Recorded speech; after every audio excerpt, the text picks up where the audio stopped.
A lot of people ask me, what is it that you actually do and offer, and how can it benefit me? So let's have a chat about it, because it might just be exactly what you've been looking for. Why do people come and see me? That's a fantastic question. Normally, it's because something in them feels unspoken, unmet, incomplete, unorganized, unnamed.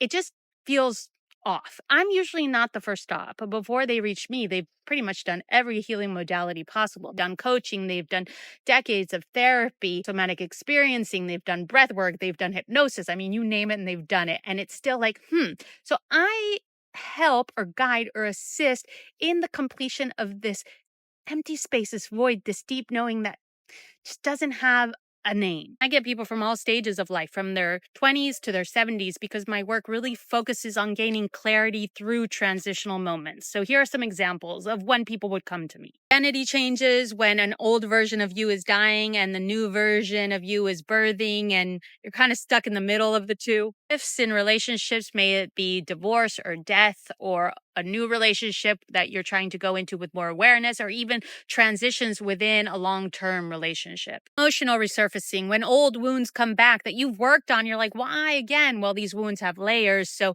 uncovering a new layer of the wound, a new understanding, a new way to approach it. Spiritual reasons or meaning making, when your worldview collapses or dissolves or expands, when the existential questions arise and you're like completely lost in the void. Health reasons, when the body has finally had enough, the stress and the trauma that wasn't looked at is starting to take its toll, and it's time to get to doing that inner work. Creative redirection, when the life that you've built no longer aligns with who you are, and you got to get to making some bold choices. Loss of the fantasy, this is a big one, when the illusion finally collapses and you have to mourn and grieve the dream and the person that you could have been, should have been, would have been, and you have to finally come into presence and face reality, face truth, and become really honest with yourself. Life stage transitions like aging or menopause or pregnancy or death or near death. External changes, when they're moving or changing partners or moving countries, things that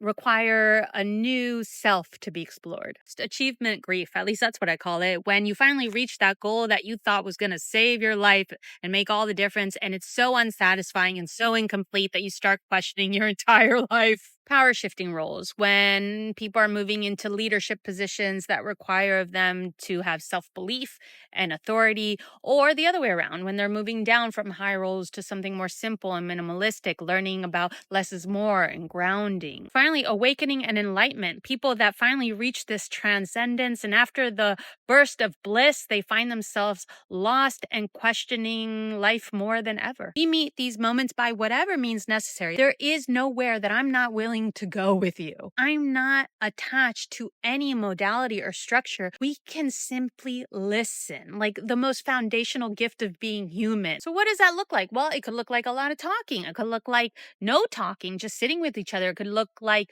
screaming and crying and emotional outbursts. It could look like moving a lot and just feeling our bodies. It could look like taking a walk outside.